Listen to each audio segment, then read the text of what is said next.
Let's talk about rotations, how to enter them, how to exit them, and what the wing is going to do. First thing, what happens when you add some brake pressure, the wingtip will go towards the horizon. At this moment, the wing is still quite above your head. If you continue to apply the brake pressure, the wing will drop towards the horizon. Up until about 45-degree angle towards the horizon, there is not much energy. Once you pass the 45-degree angle, you will start to feel some g-forces and you will be feeling some acceleration quite rapidly. It is important that you apply the brake pressure gradually in this first section of entering the rotation, as the wing doesn't have much energy in this moment, and if you pull too much brake, you're risking to spin the wing. Let's have a look at this pilot right here. Let's rewind it and have a look at it. You can see here that the wing has quite a bit of roll movement. After it, there's a lot of yaw movement. We should be carving the air, we should be going down in a corkscrew manner. You can see here that this wingtip is going backwards and the other one is going forwards. That is the first warning sign that we are entering the rotation with too much brake too soon. The second warning is this dimpling in the wing.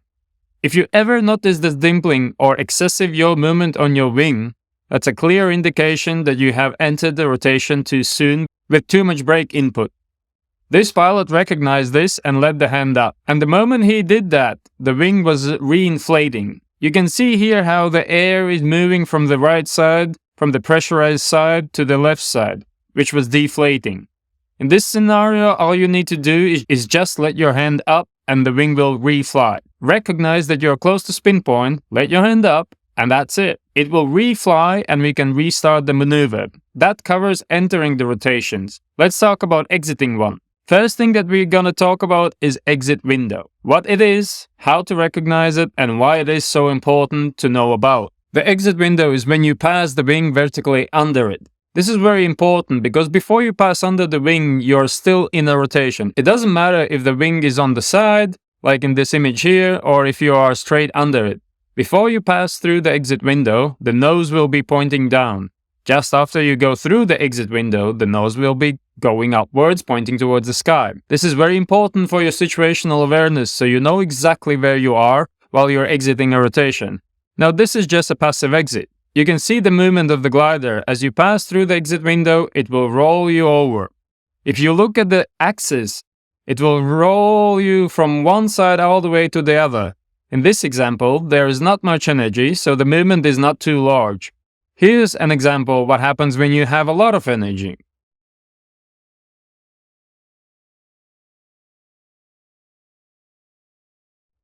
Let's have a look at it again. You can see that the pilot is deaccelerating and coming through the exit window. You can see how the nose is rising up here. As he comes through the exit window, he's doing absolutely nothing to cancel the roll. As we spoke about it in the roll video, you know that you need to identify the lower wingtip and add the compensation brake to stop the roll. In this case, the pilot is not doing so. Hello, darkness, my old friend. I've come to talk with you again. Let's try not to do that. What can we do to avoid this kind of situation? Let's talk about natural exit. Once you gain some momentum, gain some energy, you release the inside brake. The wing gonna come out of it and you're gonna go through the exit window. And straight after the roll will kick in. We will need to use compensation brake to cancel the roll. The goal here is to have straight pitch forward.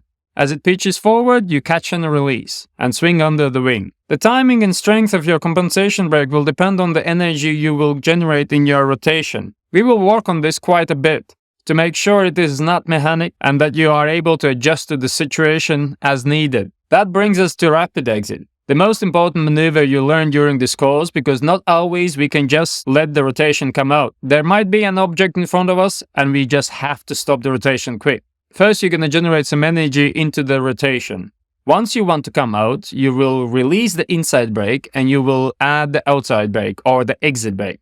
As you come towards the exit window, wait for the roll to kick in, compensate for the roll, lean back in your harness, look up to your wing, enjoy the pitch back. As the wing shoots forward, catch and release.